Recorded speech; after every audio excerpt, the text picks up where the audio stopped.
শহীদ president Ziaur Rahman Awami লীগকে শেখ হাসিনাকে রাজনীতি করার সুযোগ করে দিয়েছেন। চট্টগ্রাম সার্কিট হাউসে তাকে জীবন দিতে হয়েছে। তার পেছনে ষড়যন্ত্র ছিল শেখ হাসিনার। আমি মনে করি জামাতে ইসলাম আপনারাও এই আওয়ামী লীগের সাথে একাত্মতা করে নির্বাচনে অংশগ্রহণ করেছিলেন, পরিণামে পেয়েছেন আপনাদের শীর্ষ পর্যায়ের নেতাদেরকে ফাঁসিতে জড়িয়ে ফেলেছে। আরেকবার আমাদের কাদের সাহেব জাতীয় পার্টির চেয়ারম্যান, 3 বার আপনি যদি বৈধতা না দিতেন, আপনাও এই শেখ হাসিনার আওয়ামী লীগকে শেখ হাসিনাকে আপনি সহযোগিতা করার কারণে আপনার দল এখন বিলীনের পথে।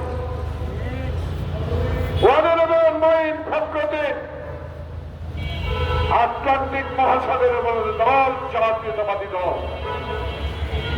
2008 সালে নির্বাচনে গিয়েছিলাম অনেক আশা নিয়ে, অন্তত সামরিক সমর্থিত সরকার চলে যাবে সেদিন গ্রহণ করেছিলেন বিএনপির মতো একটা বৃহত্তম রাজনৈতিক দলকে মাত্র কয়েকটি আসন দিয়েছিলেন। ষড়যন্ত্র করে শেখ হাসিনাকে ক্ষমতায় বসিয়েছেন। তার পরিণামে এখন মকরুর মহিউদ্দিন আপনি কোথায়?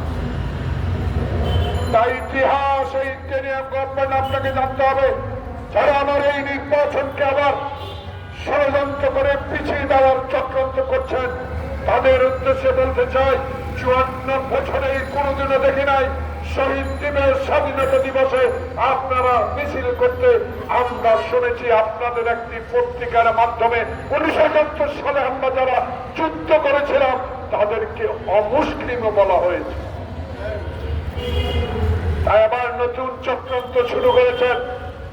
যখন ইন্টারিয়াম গভর্নমেন্ট সুনাম অর্জনকারী ডক্টর ইউনূস বাংলাদেশে নভেম্বর অক্টোবরে একটা নির্বাচনের দাবি কথা বলা শুরু করলেন, তখনই আবার আপনাদের মুখে রাম রাম। আবারও শুনি কি স্থানীয় সরকারের নির্বাচন, কিসের ইঙ্গিত? সংস্কারের পর নির্বাচন।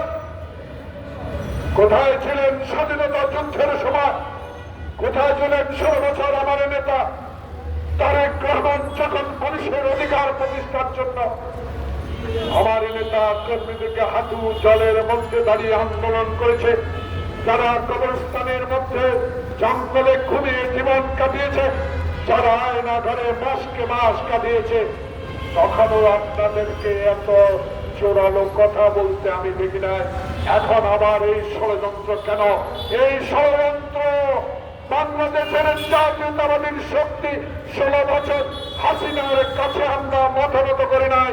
এখনো এই সরকারকে সমর্থন দিল, নির্বাচন নিয়ে কোনো চক্রান্ত হলে আমরা মাথা নত আল্লাহ ছাড়া কারো কাছে করব।